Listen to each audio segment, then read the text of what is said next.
Kabanata 3031. Tumango si Dexter. Talaga. Labas. Matapos ang ilang sandali ng katahimikan. Dalawang figure ang lumabas mula sa isang liblib na sulok. Mahusay na Marshal. General North, hindi ko inaasahan na matutuklasan mo kami dahil mahusay kaming nagtago. Tinitigan sila ni Soul Wolf. Oh, hindi ba kayo ang mga bantay ni Mr. President? Casper at Idris. Anong ginagawa mo dito sa halip na pagsilbihan si Mr. President? Hindi mo pa ba naiisip? Tanong ni Idris. Don't tell me. Pumunta ka dito para protektahan si Missy. Diba? Hulaan ni Soul Wolf. Tumango si Idris. Tama. Nandito tayo sa utos ni Mr. President para protektahan ang anak ng Great Marshal. Missy. Tapos noong hinarap ni Missy ang lahat ng uri ng paghihirap noon. Bakit hindi ka lumabas para tulungan siya? Tanong ni Dexter. Sa isang mapait na ngiti. Tinabi ni Idris. Great Marshal. Sa totoo lang. Ang aming desisyon na huwag makialam ay ang pinakamalaking proteksyon na maibibigay namin kay Missy. Nako. Tulungan mo akong umintindi dito. Paano siya pinoprotektahan kung hindi mo siya tinutulungan? Napangisi si Dexter. Great Marshal. Dapat mong malaman na may bago na ngayong pumalit sa iyo. Timula ni Casper. Tumango si Dexter. Pagkatapos ay nagpatuloy si Casper. Great Marshal.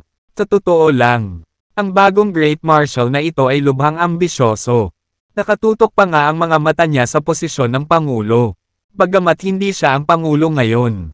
Lumampas siya sa kanyang mga hangganan. Na inaagaw ang maraming karapatan mula kay Ginoong Presidente.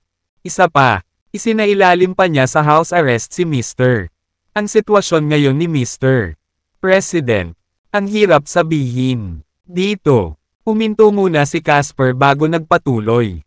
Mr. Alam ng Pangulo na ang bagong Great Marshal ay nagnanais na saktan ang iyong pamilya. Sa makatuwid, ginawa niya ang lahat ng kanyang autoridad upang pilitin ang bagong Great Marshal at ang kanyang mga direktang nasasakupan na hindi direktang saktan ang iyong pamilya. Kung hindi, walang pakialam si Mr. President na bumaba kasama siya. Ang bagong Great Marshal ay sumang-ayon. Ngunit nagtakda rin siya ng ilang mga patakaran para kay G. Presidente. Hiniling niya na hindi dapat makialam si Ginoong Presidente sa mga gawain ng inyong pamilya. Alinmang partido ang lumabag sa kasunduan ay tatubusin ang kanilang buhay. Anong *****? Matapos marinig ang lahat. Nagngangalit si Dexter. Bagamat halos nahulaan na ni Dexter ang sitwasyon noon pa man. Sumabog pa rin siya sa galit matapos kumpirmahin ang katotohanan. Bihira siyang magalit gaya ngayon. Ang katapangan nitong bagong Great Marshal. Anong lakas ng loob niyang saktan ang Pangulo at iarokon ang dignidad ng Eurasia. Kailangan niyang mamatay. About that, tila nag-aalangan na magsalita sina Casper at Idris. Nang mapansin ito, tinabi ni Dexter, kung may sasabihin ka, sabihin mo lang. Hindi na kailangang magpagulong-gulong. Tinimula ni Idris, dakilang Marshal. Natatakot ako na ang lakas ng bagong Great Marshal na ito ay higit pa sa iyo. Bukod dito, tinanay niya ang isang suicide squad. Na hindi ka pani-pani walang makapangyarihan. Kung harap-harapan mo sila, malaki ang posibilidad na hindi mo sila matalo. Kaya, ang intensyon ni Mr. President ay pansamantalang lisanin mo ang Eurasia at unahin ang sarili mong kaligtasan. Pagkatapos, maaari kang humingi ng tulong sa internasyonal upang magbigay ng mga reinforcement para kay G. Presidente. Nang marinig ito, nagbigay ng malamig at walang pakialam ng ngiti si Dexter. Isang bagong Great Marshal. Hindi ko siya seseryosohin. Bumalik ka at sabihin kay Ginoong Presidente na sa loob ng 10 araw. Ihaharap ko ang pinuno ng bagong Great Marshal bilang handog sa mga ninuno ng Eurasia. Nagpalitan ng tingin sina Casper at Idris. Ramdam ang kawalan ng kakayahan sa isa't isa. Malamang na hindi alam ni Great Marshal ang lakas nitong bagong Great Marshal kaya naman naglakas loob siyang magsalita ng mayabang. Kung nasaksihan niya ang kapangyarihan ng bagong Great Marshal, malamang na hindi niya ito sasabihin. Idris then said, Great Marshal, Ngayong nakabalik ka na, I presume there's no need for us to protect Missy anymore. Kaya naman, tayo ay babalik para protektahan si Ginoong Presidente. Iilan lang ang mga confidants niya sa tabi niya ngayon. Kaya kakailanganin niya ang lahat ng tulong na makukuha niya. Tumango si Dexter. Sige, salamat sa inyong dalawa kung ganoon. Gayun din, tandaan na ibigay ang eksaktong mga salita ko kay G. Presidente, we will. Pangako ni Casper at Idris. Pagkatapos ay umalis na sila. Huminga ng malalim si Dexter para pakalmayan ang sarili bago tumungo sa ward ni Missy. Nagising na si Missy at komportableng nakapatong sa mga bisig ni Lacey. Paminsan-minsan ay sumulyap siya sa pinto. Inaabangan ang pagbabalik ni Dexter. Tinabi sa kanya ni Lacey. Babalik kaagad si Daddy. Sure enough, pagkaraan ng ilang sandali, lumingon si Missy at nakitang bumalik na si Dexter. Sa isang iglap, tumalbog si Missy sa kondongan ni Lacey at sumugod kay Dexter. Tatay, bumalik na si Daddy. Daddy, na-miss kita ng sobra. Niyakap ng mahigpit si Missy. Nagsimula si Dexter. Missy, ako. Sa puntong ito, biglang tumigil sa pagsasalita si Dexter. Hindi na naituloy ang kanyang mga salita. Madalang na mawala ng kontrol si Dexter sa kanyang emosyon gaya ng ginagawa niya ngayon. Makalipas ang mahabang panahon, sa wakas ay natahimik na sina Dexter at Missy. Daddy, Mommy, pwede mo ba akong kasama ngayon? Mangyaring huwag pumasok sa trabaho. Madalas kong pinapangarap na isama ninyo ako sa paglalaro. At ito ay palaging para sa buong araw. Mahinang pakiusap ni Missy. Nang marinig ito, kumirot ang puso ni Dexter. At mabilis itong tumango. Sige, sige. Ngayon, kami ng mommy mo ay maglalaan ng quality time sa iyo. Sabihin mo sa akin. Saan mo gustong pumunta at maglaro? Mag-trip tayo. Alam ko ang isang lumang kagubatan kung saan mayroong isang abandonadong amusement park. Paborito kong maglaro, mungkahi ni Missy. Dahil sa sinabi ni Missy, nakaramdam ng matinding kalungkutan sina Dexter at Lacey sa kanilang mga puso. Hindi nga kaya ni Missy na pumasok sa isang amusement park na naniningil ng pera. Kaya naglaro na lang siya sa abandonado. Sa gilid, tina Daniel at Hannah ay nagsusuot din ng mga ekspresyon ng pagkakasala. Nagsisisi na hindi nila nagawang magbigay ng mas magandang buhay para kay Missy. Huminga ng malalim si Dexter. Pinipigilan ang emosyon bago niya sinabing, sige, ngayong araw na ito, wala kaming gagawin ni Mommy kundi ang maghapong makipaglaro sa iyo. Huwag na tayong pumunta sa abandonadong amusement park. Maaari tayong pumunta sa Disneyland sa halip. Nang marinig ito, natigilan si Missy. Nakatingin kay Dexter na parang hindi makapaniwala. Daddy, may pera ba tayo? Napakamahal pasukin sa Disneyland. Hinawakan ni Dexter si Missy sa kanyang mga bisig. Missy, mayaman na kami. Mayroon tayong mas maraming pera kaysa sa ating mabilang o gastusin. Mula ngayon, hindi ka na muling mag-aalala tungkol sa pera. Ang gayong maliit na bata ay nakakagulat na nag-aalala tungkol sa pananalapi ng pamilya. Paano kaya nakayanan ni Missy sina Daniel at Hannah nitong mga taon? Pagkatapos ay malumanay na pinaalalahanan ni Soul Wolf si Dexter. Dexter, kung magpasya kang lumabas at makipaglaro kay Missy, maaaring makagambala ito sa ating mga plano. Huwag kang mag-alala.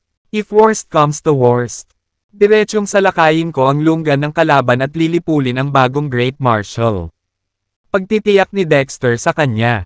Sa totoo lang, sa mga kakayahan lamang ni Dexter, madali niyang malipol ang bagong Great Marshal. Gayunpaman, ang bagong Great Marshal ay may maraming mga kampon na pumapasok sa bawat industriya at antas ng Eurasia. Kahit na ang bagong Great Marshal ay nalipol, ang kanyang mga alipors ay sumisibol sa lahat ng dako. Kaya't magkakaroon siya ng pagkakataong makabalik. Sa makatuwid, nagpasya si Dexter na hakbang-hakbang. Susundin niya ang mga pahiwatig upang maalis ang lahat ng mga subordinate ng bagong Great Marshal. Pagkatapos, dipulin niya mismo ang bagong Great Marshal para maalis ang pinagmulan ng problema. Kung hindi niya masusunod ang mga pahiwatig, Hindi niya iisipin na direktang kunin ang bagong Great Marshal. At unti-unting alisin ang kanyang mga nasasakupan pagkatapos. Ito ay isang bagay lamang ng pag-aaksaya ng kaunti pang oras. Dinala nina Dexter at Lacey si Missy sa amusement park. Habang si Soul Wolf ay nagmamasid mula sa mga anino. Kung may matukoy na kaina hinalang individual, si Soul Wolf ang bahala sa kanila. Takabuoan. Ang balita na bumalik ang Great Marshal ay hindi pa dapat ibunyag. Buong hapon silang naglaro. Huminto lang nang makatulog si Missy. Pagod na pagod sa sobrang saya. Bitbit si Missy sa kanyang mga bisig. Bumalik si Dexter sa ospital kasama si Lacey. Sa buong biyahe, hindi niya binitawan ang pagkakahawak niya kay Missy. Natatakot siya na sa sandaling kumalas siya sa pagkakahawak ay iwan siya ni Missy. Pagbalik sa ward, tulog pa rin si Missy. Lacey, isasama ko sina tatay, nanay, at Missy para gumawa ng mga bagay. You can stay here. Don't worry, sabi ni Dexter. Agad na natigilan si Lacey. Dexter, anong balak mong gawin? Mabilis siyang inaliw ni Dexter, na nagsasabing, huwag kang mag-alala, sisiguraduhin ko ang kaligtasan ni na tatay, nanay, at Missy. Maunawain si Lacey at alam niyang may mga seryosong bagay si Dexter na dapat asikasuhin. At hindi comfortable para sa kanya na ibunyag ang mga ito sa kanya. Tumango siya. Okay. Bumalik ka dali. Siguraduhing manatiling ligtas. Pumayag naman si Dexter. Pagkatapos ay umalis siya kasama sina Daniel, Hannah at Missy. Habang nasa daan, pinadalhan ni Dexter ng mahinang espiritual na enerhiya sa katawan ni Missy. Ang tipak ng espiritual na enerhiya na ito ay patuloy na nilinis ang pisikal na katawan ni Missy. Tinutulungan siyang alisin ang mga dumi sa loob. Kasabay nito, pinapakalma nito ang kanyang utak. Pinananatili siya sa estado ng pagtulog at nakaka-relax sa kanyang mga ugat. Maingat na tanong ni Daniel. Dexter, saan mo kami dadalhin? Sa barong bayan kung saan ka nakatira. Sagot ni Dexter. Ad-alay. Dad. Mom. Tanungin kita. Mayroon kang isang mabuting kapitbahay na madalas na tumulong sa iyo. Tama ba? Agad na sabi ni Daniel. Dexter, are you talking about Mr. and Mrs. Zepeda? Pareho silang guro, mabait, at malaki ang naitulong sa amin. Kung wala sila, hindi natin malalaman kung kakayanin natin hanggang ngayon. Sabi ni Dexter. Dad, Mom, what if I told you that Mr. and Mrs. Zepeda are actually pawns na inilagay ng mga kalaban natin para mapalapit sa iyo? Maniniwala ka ba sa akin? Ano? Nagtataka namang tumingin sina Daniel at Hannah kay Dexter. Dexter, paano mo sinisiraan sina Mr. at Mrs. Zepeda? Kung talagang mga pawn sila na inilagay ng ating mga kalaban, bakit nila tayo pinakitunguhan ng maayos? Sabi ni Dexter. Tatay, nanay, pakiusap, pakinggan mo ako. May itatanong ako sa iyo. Noong hindi na kayo nakatiis, naisipan mo bang ipadala si Missy para manatili kina Mr. at Mrs. Zepeda? Ilang buntong hininga ang tumunog. Napabuntong hininga sina Daniel at Hannah. At sinabi niya, sa katunayan, napag-usapan ko na ito ng nanay mo. Kung darating ang araw na hindi na tayo makakatagal at nasa bingit ng kamatayan, ipapadala natin si Missy kina Mr. at Mrs. Zepeda. Confident ako sa judgment ko. I'm sure hindi nila gagawing masama si Missy. Sabi ni Dexter. Ito talaga ang hinahangad ni na Mr. at Mrs. Zepeda. Matagal na nilang pinagmamasdan si Missy. Kaya lang, hindi basta-basta maaga ng mga kalaban si Missy sa hindi malamang dahilan. Kaya naman pinapunta nila Mr. and Mrs. Zepeda. Pilit kang kusang loob na ibigay sa kanila si Missy. Ano? Natigilan sina Daniel at Hannah. Dexter, nagsasabi ka ba talaga ng totoo? Tumango si Dexter. Siyempre totoo. Nagliliyab sa galit si Daniel. Hinding-hindi mo mahuhusgahan ang isang libro sa pabalat nito. Hindi ko na malaya na mga halimaw pala talaga ang dalawang iyon. Hindi ako makapaniwala na naisipan ko pang ibigay sa kanila si Missy. Dapat ay bulag ako. Sabi ni Dexter.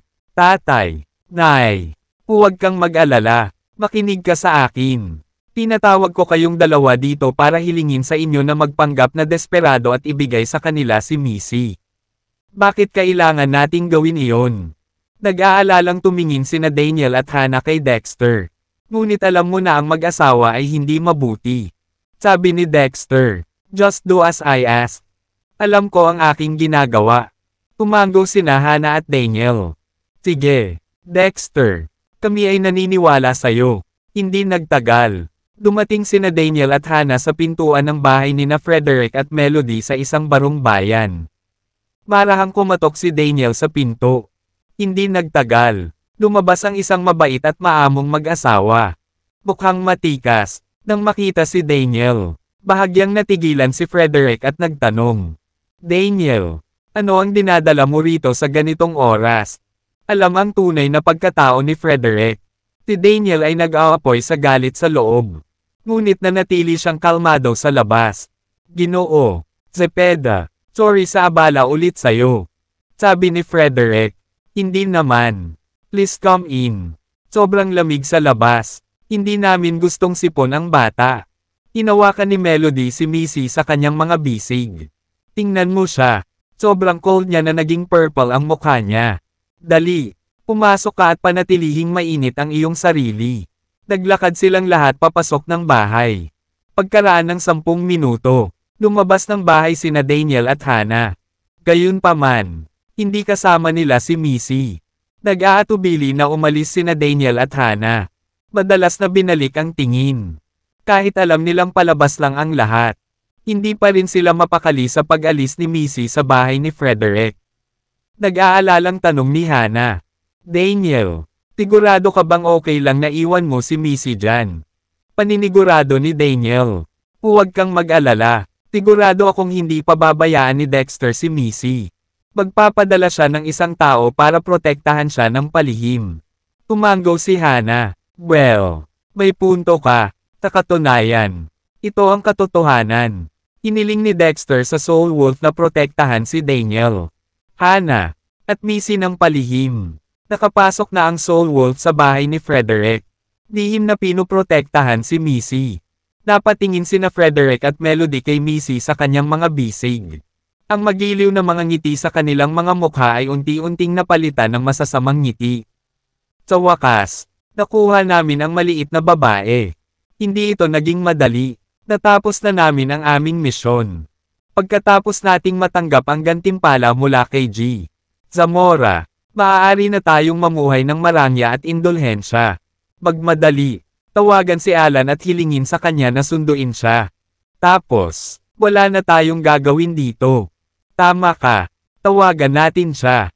Kinuha ni Frederick ang phone niya at dinial ang number ni Alan. Alan, may naiwan ka sa pwesto ko. Mangyaring pumunta at kunin ito sa lalong madaling panahon. Iyon ang kanilang code word. Tinabi ni Alan. Nakuha ko. Ang taong tinawagan nila ay si Alan ang may-ari ng buyback center. Sa sandaling ito, nakabaluktot si Alan sa lupa malapit sa bahay ni Frederick. Nabali ang kanyang braso. Umaagos ang dugo. Kung hindi dahil kay Dexter na napatigil sa oras ang pagdurugo ay naging malamig na bangkay na siya.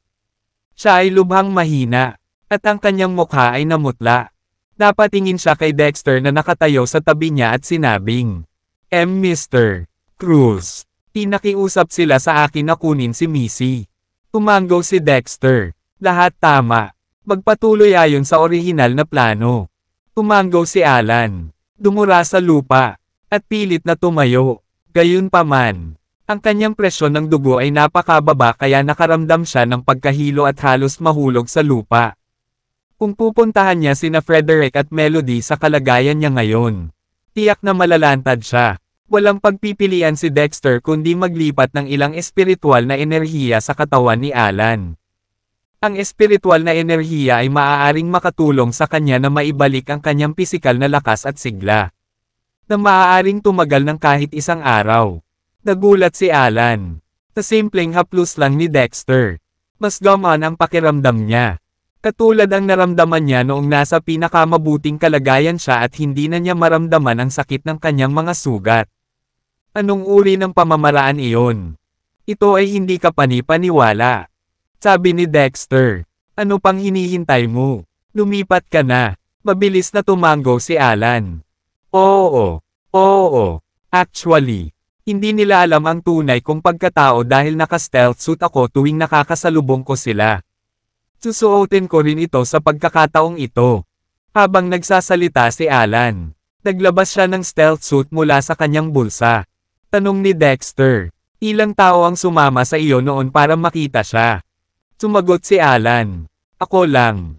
Sabi ni Dexter, mag-isip ka ng paraan para isama kita. Bagaman ang karamihan sa mga pinsala ni Alan ay gumaling. Ang kanyang naputol na braso ay isang maliwanag na butas. Kung hinawakan ni Alan si Missy, tiyak na mapapansin ang putol nitong braso. At mapuputok ang saplot nito. Kaya naman, nagpasya si Dexter na samahan si Alan para tulungan siyang buhatin si Missy. Sabi ni Alan, sige, ang kailangan mo lang gawin ay magpalit ng stealth suit at ipaubaya sa akin ang iba. Tumango si Dexter. Ginawa niya ang sinabi ni Alan at nagpalit ng stealth suit.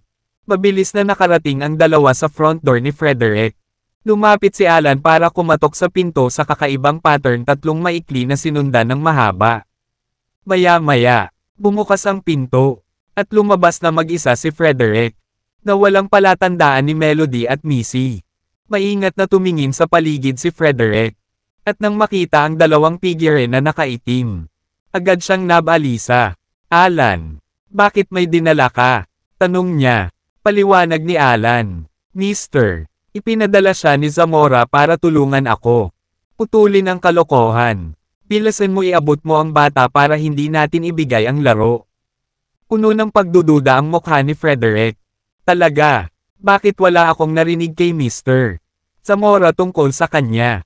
Pinutol ni Alan. Tama na ang Saturday. Bakit ko kayo aabisuhan kapag may pinadala si Mr. Zamora? Nasaan ang bata? Bilasan mo, ibigay mo siya sa akin. Nagmamadali ako. Pagkatapos ng maikling pag-iisip, kawakas ay tumango si Frederick at sinabing, sige, mangyaring maghintay ng ilang sandali. Mabilis na tumalikod si Frederick at pumasok sa bahay. Hindi nagtagal. Bumalik siya kasama si Missy sa kanyang mga bisig. Wala akong ideya kung ano ang nangyayari sa kanya. Hindi siya madyay gising. Tumango si Alan. Mas maganda iyan. Hindi namin babalaan ang sinuman. Lahat tama. Aalis na ako. Shane, kunin mo ang bata. Tara na. Agad namang tumango si Dexter at humarap kay Missy. Umalis sina Dexter at Alan. Isang kahina-hinalang sulyap ni Frederick nang makita niya ang mga ito bago mabilis na tumalikod at pumasok sa kanyang bahay. Nakapatong si Melody sa dingding. Pinagmamasdan sina Dexter at Alan gamit ang binocular. Pagkatapos noon, maingat na nagtanong si Frederick. Mahal, may napansin ka bang kakaiba? Napansin kong may mga bahid ng dugo sa damit ni Alan. Ano kaya iyon? Sagot ni Melody. Napakunot ang noo ni Frederick sa narinig. Mga mantsa ng dugo. Ilang beses na kaming nakipag-ugnayan sa kanya noon. At lagi siyang may baho ng buyback center. Kung hindi ako nagkakamali, strap collector siya. Ang isang strap collector ay walang kinalaman sa dugo. Patuloy ni Melody. At saka, napansin kong hindi niya kailanman ipinakita ang kanyang kanang kamay. At ang manggas kung saan dapat nakalagay ang kanyang palad ay tila walang laman. Baka nawalan siya ng kamay. Hingal. Pumugat ng malalim na hininga si Frederick at sinabing, maaaring ipaliwanag nito kung bakit tumanggi siyang buhatin ang bata at hayaan ang iba na gawin ito.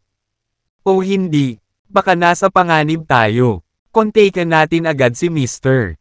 Zamora para makumpirma. Pagkasabi noon ay agad na inilabas ni Frederick ang kanyang telepono at nagdial ng numero. Mabilis na kumonekta ang tawag. At mula sa kabilang linya ang malalim at mapang-utos na boses ni Mr. Zamora. Ano ang kailangan mo sa akin? Ipapaliwanag sana ni Frederick ang mga kahina-hinalang punto kay Mr. Zamora, ngunit natigilan siya ng isang malamig na punyal ang idiniin sa leeg nilang mag-asawa. Bumilis ang tibok ng puso ni Frederick nang mabilis itong tumangala. Gayunpaman, Nakita niya ang mukha ng isang estranghero na nakangisi sa kanila ng may pananakot. Ang tao ay walang iba kundi ang Soul Wolf. Nag-flash ng masamang ngiti si Soul Wolf. Pagkatapos ay sinenyasan silang manahimik. Kasabay nito ang pagdiin niya ng kaunti gamit ang kanyang kamay. Kahit na bahagyang nini pa ang balat ni na Frederick at Melody.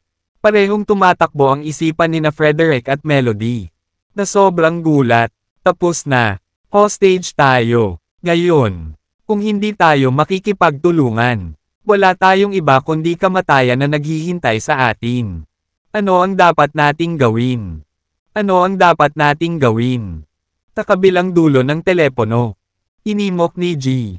Zamora, magsalita ka. Bumisi si Soul Wolf kay Frederick. Taka itinuro ang telepono. Napalunok si Frederick. Taka sinabing, Mr. Zamora, naibigay na namin ang bata sa tagapamagitan na si Alan. Lahat. Everything went smoothly. Sige, mabuti yan. Pwede na kayong dalawa umalis. Halika hanapin mo ako. Tugon ni G. Zamora. Sumagot si Frederick. Got it. With that, natapos na ang tawag. Sa isang iglap, mabilis na lumuhad sina Frederick at Melody sa harapan ng Soul Wolf. Nakikiusap. Maawa ka sa amin. Maawa ka sa amin. G, ginawa na namin lahat ng hinihiling mo. Mangyaring iligtas ang aming buhay. Hindi ko sinabi sa iyo na ililigtas ko ang iyong buhay kung gagawin mo ang sinabi ko. Gayunpaman, maaari kong gawing mas mabilis ang iyong pagkamatay. Sabi ni Soul Wolf. Napaluha sina Frederick at Melody matapos marinig ang sinabi ni Soul Wolf. Sir, pwede po ba namin itanong kung sino kayo? Wala kaming sama ng loob sa nakaraan at walang alitan kamakailan. Hindi mo na kailangan. Magwala ka. How dare you hurt MS Cruz? Ang 1,000 kamatayan ay hindi sapat para tabyusan ang iyong mga kasalanan. Nag-iisang lobo ay dumura sa galit. Si Frederick at Melody ay lubos na naguguluhan. MS Cruz. Ano ang ibig mong sabihin? MS Cruz. Si MS Cruz ba ang batang babae na iyon? Pero di ba ordinaryong bata lang siya mula sa ordinaryong pamilya? Now that things have came to this, I might as well clarify para hindi ka mamatay sa kalituhan. Ang aking Panginoon ay walang iba kundi ang Great Marshal. At si Missy ay ang anak na babae ng Great Marshal. Kaya siya si MS Cruz. Paano ka maglakas loob na insultuhan ang anak na babae ng Great Marshal? Kaya nga kahit 1,000 o 10,000 kamatayan ay hindi magiging sapat para mabayaran ang iyong mga kasalanan. Paliwanag ni Soul Wolf. Ano? Nanlaki ang mga mata ni na Frederick at Melody. Hindi makapaniwalang nakatingin kay Soul Wolf. Di tama ba ang narinig ko? Sabi mo, Great Marshal. Tama, Dexter Cruz. Ang Great Marshal. At ako ang General North. Soul Wolf. Haha. Binata, may iba ka pa bang tanong ngayon? Sagot ni Soul Wolf. Napapikit sina Frederick at Melody sa kawalan ng pag-asa matapos marinig iyon. Alam nila na nang nalaman nila ang gayong lihim na impormasyon. Walang alinlangan na mapapahamak sila. Gayunpaman, hindi iyon nangangahulugan na handa silang umupo at tanggapin ang kanilang kapalaran. Nagpalitan ng tingin ang dalawa. Pagkatapos ay sabay na dinuraan ng dugo ang Soul Wolf. Kasabay nito, bahagyang nanginginig ang kamay ni Soul Wolf habang pinuputol ang kanilang mga windpipe. Walang ingay na bumagsak sa lupa sina Frederick at Melody. Nanginginig ang kanilang mga katawan. At walang kahirap-hirap na iniwasan ni Soul Wolf ang dugong iniluwan nila sa kanya. 2 patak ng dugo ang damapo sa lupa, na bumagsak sa isang malaking butas sa sahig na gawa sa kahoy. Bilang isang Celestial Class Warrior, ang Soul Wolf ay hindi 1 taong maaaring tambangan at sakta ng 2 taong mandirigma. Naghintay si Soul Wolf hanggang sa malagutan sila ng huling hininga bago siya tahimik na umalis nang hindi nag-iiwan ng bakas. Binuhat ni Dexter si Missy at bumalik sa kanilang tirahan kasama si Alan. Tanong ni Dexter, ano ang susunod nating gagawin? Hindi pa ako sigurado sa ngayon. I'll need to consult Mr. Zamora. Sagot ni Alan. Pumayag naman si Dexter. Sige at kumonsulte sa kanya. With that, si Alan ang tumawag. At mabilis itong sinagot. Sabi ni Alan, Mr. Zamora, ayon sa iyong mga tagubilin. Ibinalik ko ang batang babae. Sige, mabuti. Ako na agad. Pagkatapos ibaba ang telepono, tinabi ni Alan kay Dexter. Mister, gusto ni Zamora na dalhin natin ang batang babae sa isang abandonadong pantalan. May sasalubong daw sa atin doon.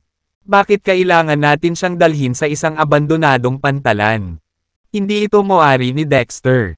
Pero na, tingnan natin kung anong pakulo ng Zamora na ito. Sabi ni Dexter. Lahat tama.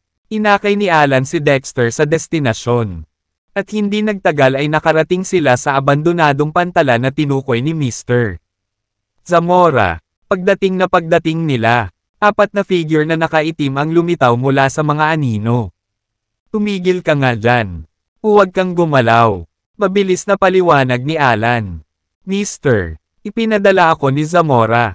Subordinate ako ni Mr. Zamora. Ginoo. Tinabi sa amin ni Zamora na magkakaroon lamang ng isang tao. Bakit kayong dalawa? Tanong ng isa sa mga lalaking nakaitim. Nagmamadaling paglilinaw ni Alan. Kaibigan ko ang taong ito. Siya ay isang anesthesiologist. At siya ay mapagkakatiwalaan. Walang tigil sa pag-iyak ang batang babae habang papunta rito. Kaya para maiwasan ang anumang gulo, hiniling ko sa aking kaibigan na bigyan siya ng anesthesia. At para masiguradong hindi mawawala ang pampamanhid o magdudulot ng pinsala sa kanya. Nagpa siya akong isama siya. Ang 4 na nakaitim na individual ay hindi nagduda sa kanya at tumango. Lahat tama. Sumakay na tayo sa barko. Pagkatapos ay inihatid ng 4 sina Dexter at Alan sa barko. Ito ay isang maliit na inabandonang barkong pampasaherong may isang cabin lamang. Nasiksikan nilang 6. Medyo nakabara. Nagsimula ang barko at mabilis na tumulak patungo sa kailaliman ng tubig. Nang makalayo na ang barko, isa sa mga nakaitim na individual ang naglabas ng telepono at tumawag. Hello, Mr. Zamora. Nakarating na kami sa itinalagang lokasyon gaya ng itinuro. Tila tinatawag niya ang utak sa likod ng bagay na ito. Si Ginoong Zamora, sabi ng lalaking nakaitim. Sige, sige. Itutuloy natin ang nakaplano. With that, natapos na ang tawag. Ngumiti si Alan at curious na tanong. Hoy, pare, ano ba talaga ang plano ni Mr. Zamora? Maaari mo bang ibahagi sa akin ng kaunti? Ito ay isang lihim. Mahiwagang ngumiti ang lalaking nakaitim bilang tugon. Kaagad pagkatapos noon, nagbago ang kanyang tono ng magtanong. Kailan gising ang bata? Ang mga epekto ng kawalan ng pakiramdam ay dapat tumagal ng hindi bababa sa 1 oras o 2. Anong problema? Sagot ni Alan. Sumagot ang lalaking nakaitim. Gusto kong bigyan ng kaunting regalo ang bata. Pagkasabi nun ay naglabas siya ng remote control sa bulsa. Napaka-ordinaryong hitsura nito. Nakahawig ng remote control ng larwang sasakyan.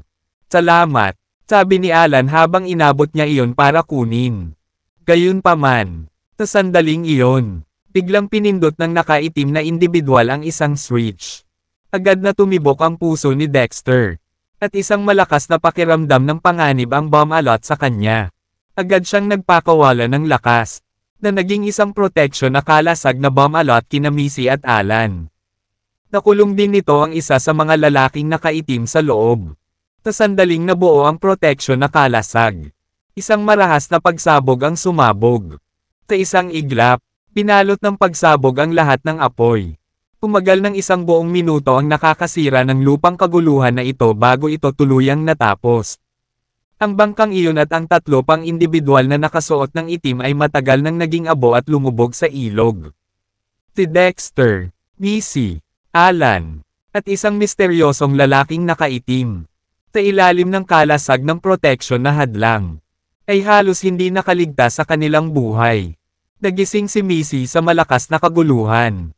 Ngunit sa nakakaaliw na boses ni Dexter at sa pagpapatahimik na presensya ng kanyang espiritual na enerhiya. Hindi nagtagal ay bumalik siya sa isang malalim at mapayapang pagtulog. Samantala, si Alan naman ay nasa estado pa rin ng takot at pagkabigla. Itinoon ang tingin kay Dexter at binomba ito ng mga tanong. Anong nangyari? Ano ang nangyari sa lupa? Ang nakaligtas na lalaking nakaitim. Gayunpaman, ay tila nasa bingit ng pagbagsak. Anong nangyayari? Naglagay kami ng daan-daang kilo ng mga pampasabog sa barko. Tapat na para tuluyang sirain ito. Kahit na ito ay gawa sa solidong metal. Dapat ay wala nang matitira.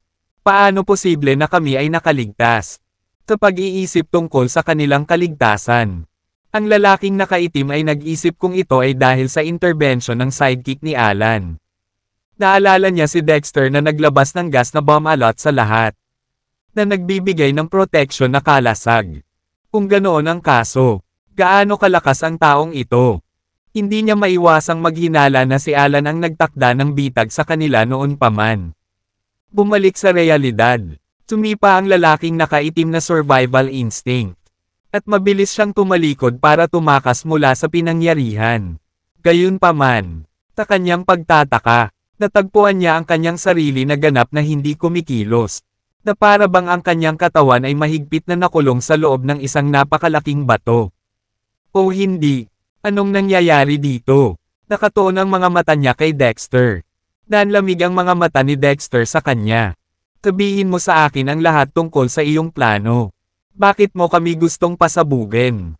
Ang lalaking nakaitim ay nakaramdam ng kawalan ng pag-asa na gumagapang sa kanya. Dahil sa kanya talaga ang lahat. Nanatiling tahimik ang lalaking nakaitim.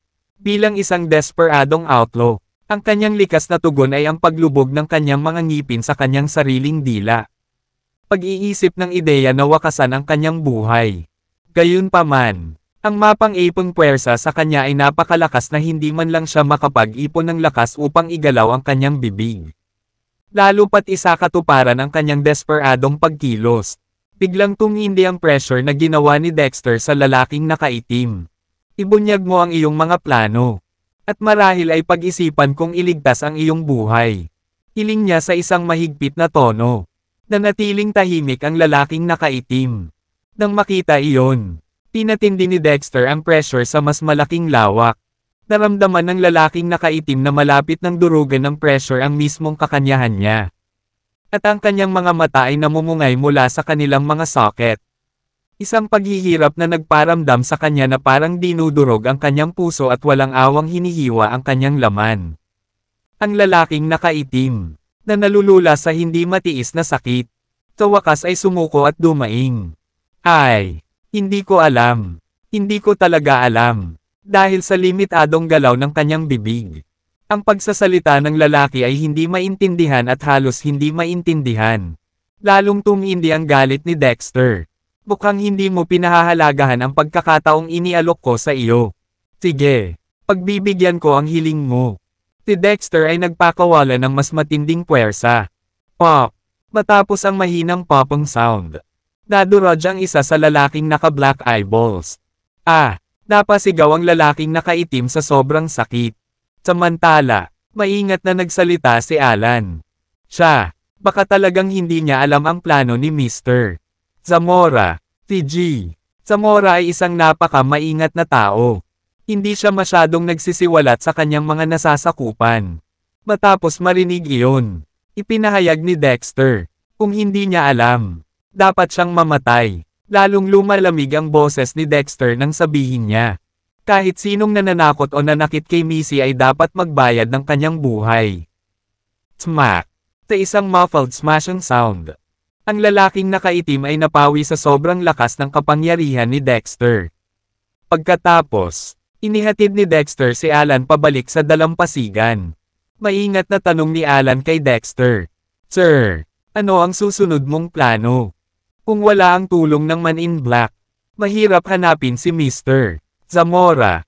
Tugon ni Dexter. Sa totoo lang, natrack ko na ang location ni Mr. Zamora kanina. Habang tumatawag ka kay Mr. Zamora, may nag-trace ako ng signal ng phone niya. Naguguluhang tanong ni Alan.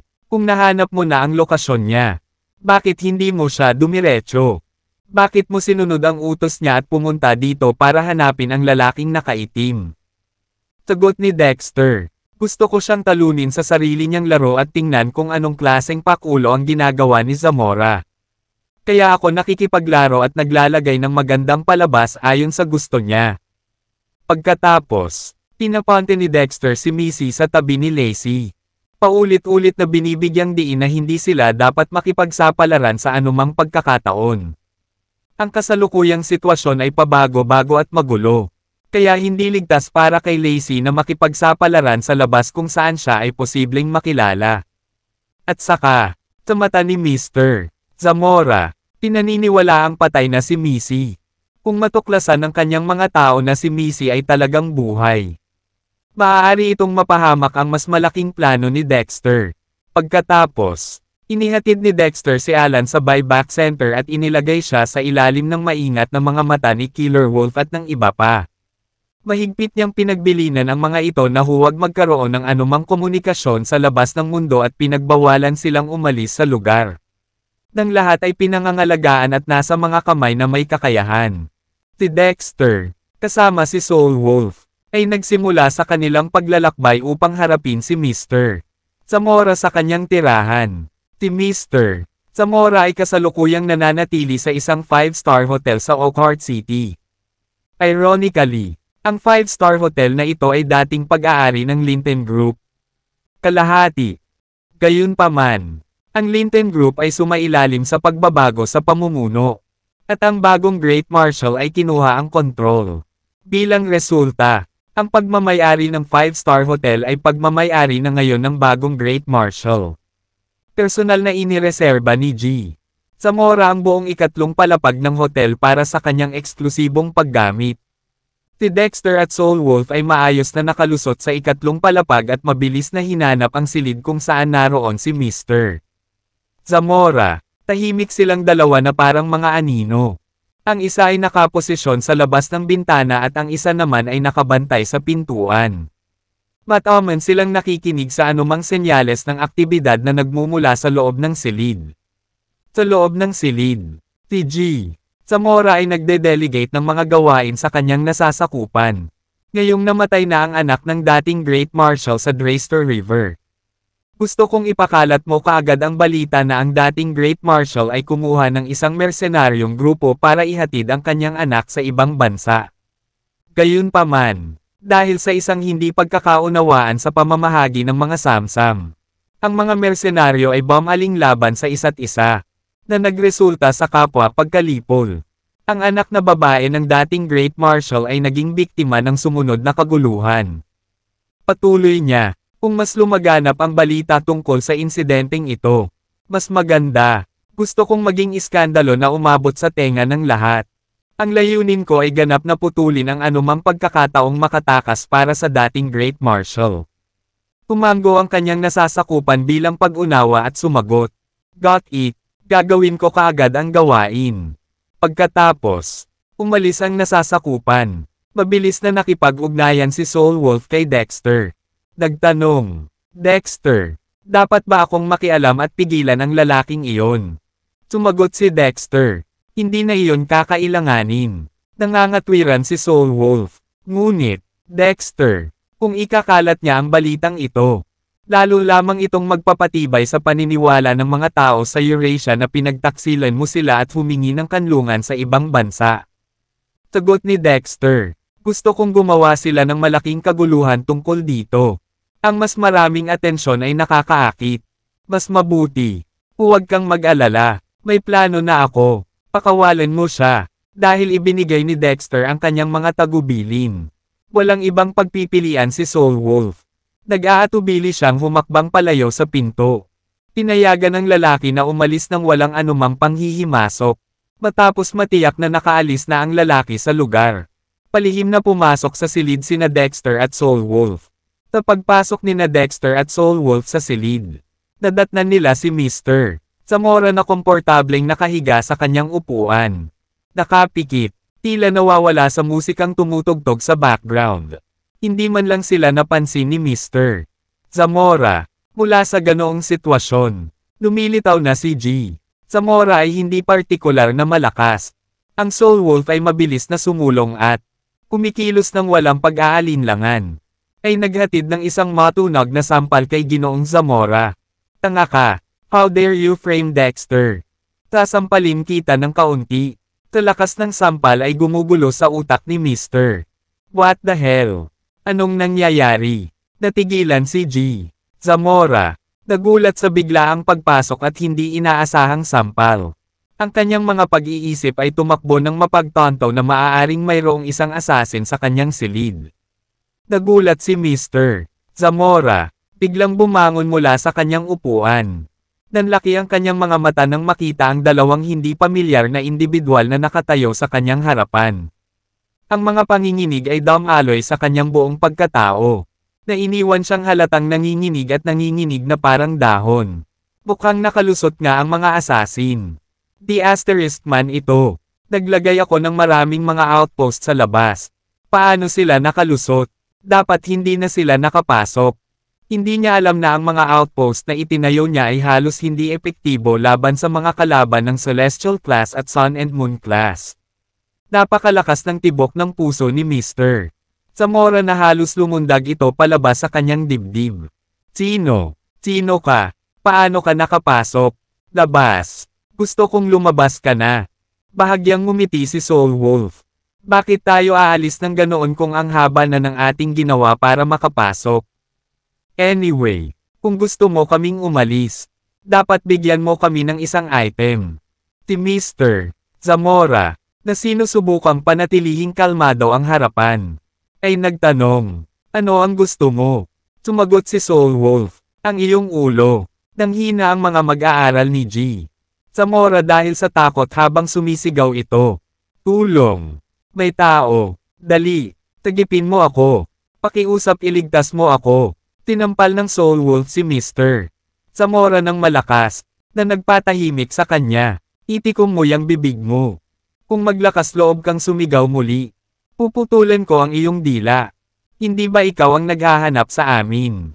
Ngayong nandito na kami. Parang hindi ka natutuwang makita kami. Natigilan sandali si Mr. Zamora. Kanina pa kita hinahanap. Sino ka? Nagsalita si Dexter sa isang mabagsik na tono. Na nagsasabi, maaaring kinuha ng iyong amo ang posisyon ko. Ngunit kailangan ba niyang Sir-on at Sir-on ako? Angkop ba talaga iyon? Taglit na tinitigan ni Mr. Zamora si Dexter. Pagkatapos, nang maisip siya, bigla siyang napabulalas. Mahusay na Marshal. Ikaw ang dating Great Marshal. Bahagyang ngumiti si Dexter at sumagot. Tama iyon. Nang makatanggap ng ganoong tugon, tumalikod si Mr. Zamora para tumakbo. Gayunpaman, walang pagtakas para sa kanya mula sa mga kamay ni Dexter at Soul Wolf. Mabilis na nagpakawala ang Soul Wolf ng malakas na pag-akyat ng enerhiya. Na naging ganap na hindi kumikibo si Mr. Zamora. Nanginginig si Ginoong Zamora. Kinailangan niyang lumunok bago sinabing, anong balak mong gawin? Ako ay isang pinagkakatiwalaang aide ng bagong Great Marshal. Kung maglakas loob kang saktan ako, hindi ka ililigtas ng bagong Great Marshal. Tinapik ni Dexter ang balikat ni Mr. Zamora at tinanong, ano ang pangalan mo? Nang harapin ang tanong ni Dexter, hindi man lang nagkaroon ng lakas ng loob na manahimik si Mr. Zamora. Masunurin siyang sumagot, ang pangalan ko ay Wilbur. Sabi ni Dexter, mabuti, Wilbur. Mayroon akong maliit na pabor na hihilingin sa iyo ngayon. Mangyaring maghatid ng mensahe sa bagong Great Marshal. Kinuha niya ang aking posisyon. Tinaktan ang aking pamilya. At iyon ang nagpagalit sa akin. Ngayon, hinihingi ko ang kanyang buhay bilang pagbabayad sala. Labis ang tuwa ni Wilbur nang marinig iyon. Ang reaksyon ni Wilbur ay naiintindihan. Isinasaalang-alang na naiintindihan niya ang intensyon ni Dexter para sa kanya na maghatid ng isang mensahe. Na nagpapahiwatig na si Dexter ay nagpasya na iligtas ang kanyang buhay. Mabilis niyang tinanguan ang ulo bilang pagsang-ayon. Oo, gagawin ko. Ihahatid ko ang iyong mensahe ng walang kabiguan. Sabi ni Dexter. Great. Tara na, Soul Wolf. Si Dexter at Soul Wolf pagkatapos ay tumalikod at umalis. Na nag-udyok kay Wilbur na magpakawala ng mahabang buntong hininga. Salamat sa Diyos. Ako ay maswerte. Ang aking buhay ay naligtas. Gayunpaman, ang kanyang optimismo ay nailagay sa ibang lugar. Hindi kilala si Dexter sa pagiging mapagpatawad. Paano niya mailigtas ang utak sa likod ng pinsalang idinulot sa kanyang pamilya? Sa isang banayad na pag-snap ng kanyang mga daliri, nagpakawala si Dexter ng isang nakakatunog na soundwave na humiwas sa hangin, na direktang nakatutok kay Wilbur. Habang lumalakas ang alon ng may bilis ng kidlat, wala ng oras si Wilbur para mag-react bago siya agad na nahati sa dalawa ng malakas na sonic blade. Sumulyap si Soulwolf sa likod at nagkaroon ng goosebump sa buong katawan nang makita ang walang buhay at putol-putol na katawan ni Wilbur. He then questioned Dexter. Dexter, I thought you need Wilbur to deliver a message. Bakit kailangan mo siyang patayin? Malamig ang tono ng boses ni Dexter habang tumugon. Ang bagong Great Marshal ay bababa na sa impyerno. Hayaan si Wilbur na maging mensahero doon, na naghahatid ng mensahe pagdating ng Great Marshal. Ipinahayag ni Soulwolf ang kanyang pagsang-ayon na may thumbs up. Napakatalino. Dapat ako mismo ang nag-isip niyan. Samantala, isang piraso ng pasabog na balita ang kumalat na parang apoy. Humanig sa Eurasia at maging sa buong mundo. Ang balita na nagpasindek sa lahat ay ang paghahayag na ang Great Marshal at ang kanyang asawa ay nagtaksil sa kanilang sariling bansa at humingi ng kanlungan sa isang banyagang lupain. Naiulat din na dahil sa pangungulila sa kanilang anak, kumuha umano sila ng isang mercenary team para palihim na ihatid ito palabas ng Eurasia para sa isang reunion sa ibang bansa. Gayunpaman, sa paglalakbay sa ibang bansa, ang mersenaryong koponan ay di umano'y nakatagpo ng mga panloob na salungatan sa pamamahagi ng pagnakawan, na nagresulta sa isang marahas na sagupaan na sa huli ay humantong sa kanilang sama-samang pagkamatay. Nakalulungkot, ang anak na babae ng Great Marshal ay nahuli sa crossfire at binawian ng buhay sa dagat. Ang media outlet na naglabas ng balita ay naglabas din ng isang video, na sinasabing nagpapakita ng anak na babae ng Great Marshal na nagtatangkang tumakas sa bansa sakay ng bangka. Nakaupo sa tabi ng anak na babae ng Great Marshal ang ilang individual na nakasuot ng itim na kasuotan, na buong pagmamalaki na nagpapakita ng sagisag ng Ancient Tower Mercenary Group. Ang sagisag na ito, na nagtatampok ng isang sinaunang tore, ay malawak na kinikilala bilang isang simbolo ng kilalang mersenaryong grupo. Sa sandaling kumalat ang balitang ito, nag-alab ito ng isang bagyo ng opinyon ng publiko, kung saan ang mga tao sa buong Eurasia ay mahigpit na kinundena ang dating Great Marshal. Hay nako, dati nagtitiwala ako sa dating Great Marshal at inisip kong inosente siya. Pero ngayon, nako, balak pala niyang ipuslit palabas ng bansa ang kanyang anak na babae. Tila talagang ipinagkanulo niya ang Eurasia at humingi ng kanlungan sa isang banyagang bansa. Hindi mo talaga malalaman ang tunay na intensyon ng isang tao sa pamamagitan lamang ng pagtingin sa kanilang mukha. Idol ko ang dating Great Marshal. Pero ngayon, nagbago na ang panahon. Para sa isang taong nagtaksil sa atin, mahigpit kong hinihimok ang Pangulo na maglabas ng direktiba para aksyonan siya. Agree ako. Ang mga taong katulad niya ay hindi dapat magkaroon ng lugar sa mundong ito. Dapat nating alisin ang kanyang pangalan sa mga talaan ng kasaysayan ng Eurasian. Ang katotohanan na siya ay ipinanganak at lumaki sa ating bansa ay isang kahihiyan na nagdudulot ng kahihiyan sa ating lahat. Hindi, dapat nating yukit ang kanyang pangalan sa haligi ng kalapastanganan, upang ang mga susunod na henerasyon ay maalala magpakailanman ang taksil na ito. Kahit na ang haligi ng kahihiyan ay makakaramdam ng insulto kung ipapako natin ang kanyang pangalan dito. Ang alon ng mga sumpa ay nagpatuloy ng walang humpay, kasama ang sigasig ng karamihan sa pagkondena kay Dexter na umabot sa isang hindi pa nagagawang antas. Natural na nakuha ng kaguluhan ang atensyon ni Lacey at ng iba pa. Patuloy na binabalot ng takot at pagkabalisa. Tiniis ni Lacey ang patuloy na pag-aalala, na naging dahilan upang mawalan siya ng malaking timbang at mukhang pagod na pagod. Gayunpaman, si Dexter, ang sentro ng atensyon sa gitna ng lahat ng kaguluhan, ay nanatiling walang kibo at walang pakialam sa mga kaguluhang ito. Araw-araw, Tinimula ni Dexter ang mga kapana-panabik na pakikipagsapalaran kasama si Missy. Paggalugad ng mga bagong lugar. Determinadong bawiin ang lahat ng oras na hindi niya kasama. Sa huli, naabot ni Lacey ang kanyang breaking point at nagpa siya na magkaroon ng pribadong pag-uusap kay Dexter. Na naghahangad na magkaroon ng heart-to-heart talk. Dexter, ang mundo sa labas ay puno ng mga tinig ng pamumuna laban sa iyo. Hindi ka ba concerned dito? Tanong ni Lacey. Kumpiyansa na sagot ni Dexter. Bakit ako mag-aalala? Hayaan silang sampin lahat ng gusto nila. Kung mas pinipintasan nila ngayon, mas malaki ang kanilang kasalanan kapag natuklasan nila ang katotohanan. Sagot ni Lacey. Pero ang problema, baka hindi na nila malalaman ang totoo. Isang misteryosong ngiti ang isinagot ni Dexter. Hindi naman ganoon ang kaso. May pakiramdam ako na hindi magtatagal bago mahayag ang katotohanan. Napatingin si Lacey kay Dexter ng may interes. Dexter, sa mga sinasabi mo, parang may plano ka na. Tumango si Dexter. Tama iyan. Tuwang-tuwa si Lacey nang marinig iyon. Dexter, pwede mo bang sabihin sa akin? Umiling si Dexter. Hindi sa ngayon. Lacey, hindi ka mapapakinabangan ng masyadong maraming nalalaman ngayon. Magtiwala ka lang sa akin at maniwala ka na may plano ako para malampasan ang mahirap na sitwasyong ito.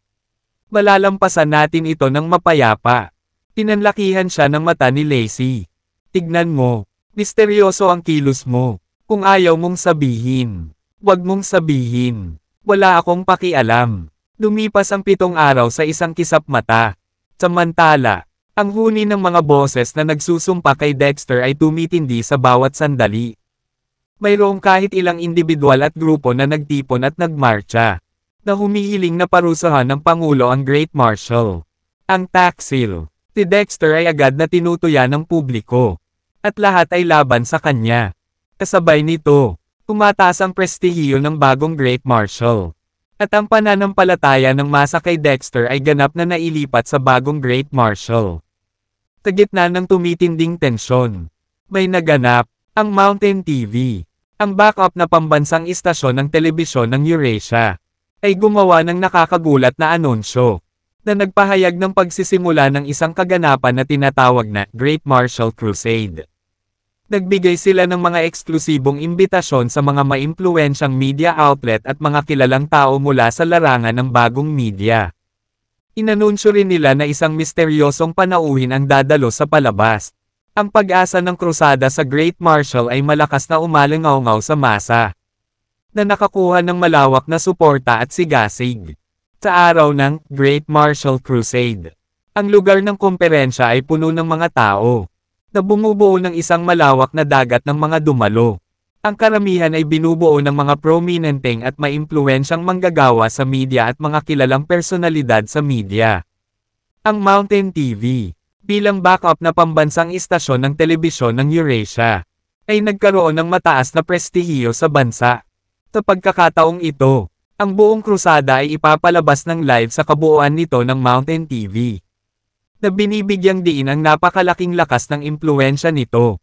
Ang ilang mga paunang pagtatansya ay nagpahiwatig na ang mga manunood para sa kaganapang ito ay may potensyal na lampasan ang inaabangang live na broadcast sa bisperas ng bagong taon. Sa gitna ng kapansin-pansing pag-asa, sa wakas ay nagsimula ang Great Marshal Crusade. Nauna sa entablado, gaya ng inaasahan, ay ang mga nakatataas na opisyal ng Mountain TV at ang mga nangungunang celebrity sa bansa. Ang mga nakatataas na opisyal at celebrity ay masigasig na nagpahayag ng kanilang matatag na protesta at pagkondena laban sa kasuklam-suklam na pag-uugali ng dating Great Marshal. Ang kanilang mga salita ay tumama sa publiko, na sumasalamin ng malalim sa kanilang ibinahaging galit at kawalang kasiyahan, habang inihahatid ng mga tagapagsalita ang kanilang makapangyarihang mga mensahe. Ang kapaligiran sa eksena ay umabot sa kasukdulan. Sa mahalagang sandali na ito, ang reputasyon ni Dexter ay bumagsak sa pinakamababang punto nito, na tumama sa ilalim ng bato. Tanong ng isang reporter, hindi mo ba nabanggit na magkakaroon ng VIP ngayon? Pwede ko bang itanong kung bakit hindi pa lumalabas ang VIP? Si Kieran Price, ang station manager, ay ngumiti habang humaharap sa audience. Talagang, dumating na ang oras para sa ating VIP na magpaganda sa entablado. Pagkatapos ay inihayag niya, mga ginoo at mga ginoo. Magsama-sama tayo sa isang buong palakpakan upang magiliw na salubungin ang ating misteryosong panauhin. Napuno ng palakpakan ang silid. Habang tumitigil ang pag-asa ng mga tao. Lumabas ang isang figure mula sa backstage at umupo ng may kagandahang loob at poise sa gitna ng conference table. Nagulat ang lahat ng naroon. Ito ay higit sa lahat dahil hindi pa nila nakita ang tao noon. Siya ay isang estranghero sa kanila. Higit pa rito, ang individual ay lumitaw na ganap na karaniwan. Kapwa sa mga tuntunin ng kanilang kasuotan at presensya. Nag-udyok ito sa marami na magtanong kung talagang karapat dapat sa titulong VIP, ang gayong hindi kapansin-pansing tao. Hindi nila maiwasang maramdaman na pinaglalaroan sila ni Kiren. Matagal na nilang pinanghahawakan ang paniniwala na ang misteryosong panauhin ay magiging isang superstar ng maalamat na katayuan. Ang totoo ay ang nasa entablado ay walang iba kundi ang Camp North Master na ibinalik ni Dexter mula sa Thias Island. Habang pinagmamasdan ng Camp North Master ang kanyang paligid, isang mainit na ngiti ang sumilay sa kanyang mukha. Pagkatapos ay hinarap niya ang karamihan. Hello, everyone. Ang pangalan ko ay Isaac Ramos. Sa gitna ng karamihan, isang tinig ang umalangaw-ngaw, na nagpapahayag ng kuryosidad na ibinahagi ng marami. Ginoo, Price, sino siya? Paanong hindi pa natin siya narinig noon? Si Isaac, na kinikilala ang pagkamausisa sa silid, ay tumugon. Bago ko ibunyag ang aking tunay na pagkatao, may gusto akong ibahagi sa inyong lahat. Sa isang kisap mata, dalawang larawan ang magkatabi sa malawak na screen na nakaposisyon sa likod ni Isaac. Ang mga larawang na materialize sa screen ay mga aerial view ng silangang baybayin ng Eurasia. Ibinahagi ni Isaac ang isang nakakaganyak na tanong sa mga tagapakinig. Mga ginoo at mga ginoo. Ito ang mga mapa na naglalarawan sa silangang baybayin ng ating bansa. Ang Eurasia, may nakikilala ka bang kakaiba? Mabilis na nakita ang anomalya. Isang tao mula sa madla ang bumulalas. Mukhang may karagdagang maliit na isla sa kaliwang larawan. Nawala sa kanang larawan. Tumango ang Camp North Master. Tama iyan. Sa pamamagitan ng paraan. Dapat kong sabihin na ang dalawang larawang ito ay kinunan lamang ng isang araw ang pagitan.